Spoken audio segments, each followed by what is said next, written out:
Hey there, Amanda Larson here. I wanted to talk today about the Leader in Action form. So what is the Leader in Action form? It is something that Isagenix provides to us. It's a formula to help our businesses grow. And the amazing thing is they utilize this formula for a lot of different things. They utilize it for ranking, for top businesses, but they also use it for things like the Grand Adventure Challenge is based off of this Leader in Action formula. So it's something that you want to know.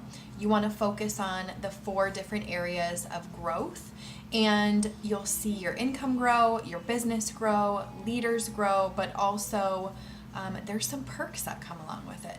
So today I want to talk about the 4 different columns in the Leader in Action formula, how you figure out your benchmark, and how you can see growth in each of those areas as well as tracking.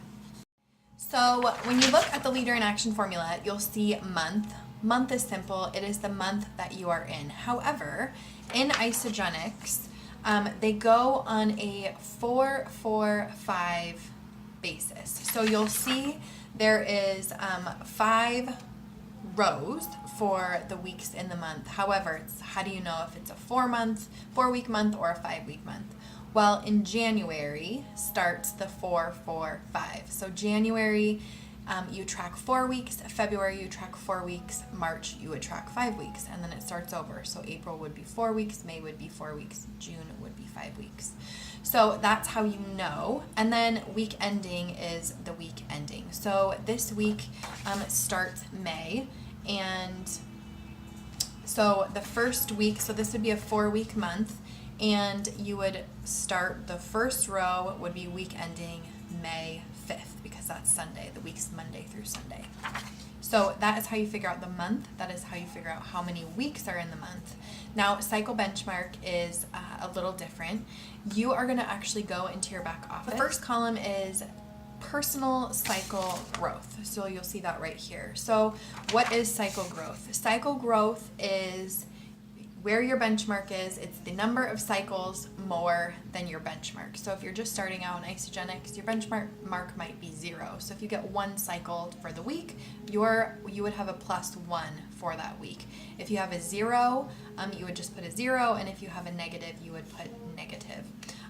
The key to the Leader in Action formula is to have positive numbers in the bottom total points row, so that when you're multiplying, you get positive points for your total points for the month.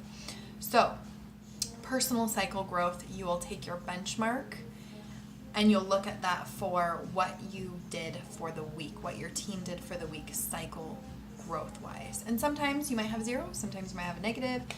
The goal would obviously be to hit a positive number right there. You look at the personal enrollments column, which is the next column to the right of cycle growth. That's simple. That is the number of people that you have personally enrolled in that week. Again, though, you want to make sure that you end with at least 1 or more enrollments for the month, so that at the bottom in the total points row, you have a positive number here, not a 0. And then the personally enrolled rank advancements column, which is the 3rd column over. That is the people that you personally help get started with Isagenix. How are they moving through the ranks? So if you start someone this week and next week you help them to share with 2 people and hit consultant, you would get 1 point for helping that person become a consultant in that specific week. Now here's the great part. If you rank advance, you also get points for your own personal rank advancements, which is awesome. So you would put those in the column as well. And again, you want to end with 1 or more in the total points row, so that when you're multiplying your total points for the month, you don't have a 0 that you have to multiply with. The number of weeks at current rank. The Leader in Action form is used for executives to track those leaders in action at the executive rank. However, the challenge, the Grand Adventure Challenge that's happening right now, they start tracking at manager. But we use this on our team to track from when you get started and you're wanting to build your business through executive and beyond. So you would put number of weeks at current rank. If you are a consultant and you have 2 active people every single week for the month, you would be active every single week for that month. If there's one week where you fall out of consultant because someone ends up not ordering or they push their order back, then unfortunately for that week you would get a 0. But you want to end the end of the month with positive points in that total points row.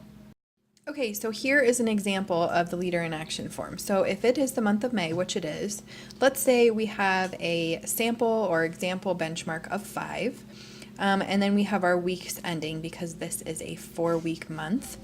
And we end the week on Sunday, which is 5/5, and we look back and we say, awesome, we ended the week at 6 cycles as a team. So that means we would be +1 for cycle growth. Let's say we enrolled 2 value packs, or maybe 1 value pack, 1 person with 100 business volume. We helped one of our team members that we've personally helped to consultant, and this week we maintained our active rank. We would have positive numbers in every single column. Now, my strategy is always to have positive numbers, especially going into the first week, because then that means we have an awesome chance to have positive total numbers in this total points row. So then, as you can see, let's say we finish May, we finish the week of 5/26, we fill in our numbers for the week, and we can then calculate our total points for the month. So you'll notice one week I may have had, we may have been low a couple cycles, so these would cancel each other out, giving us 2 positive cycle growths for the month. 5 enrollments, 3 rank advancement points because this week maybe we rank advanced a manager, and then 4 weeks at the active rank. We times all of those numbers together, giving us a positive total of 120 points for the month.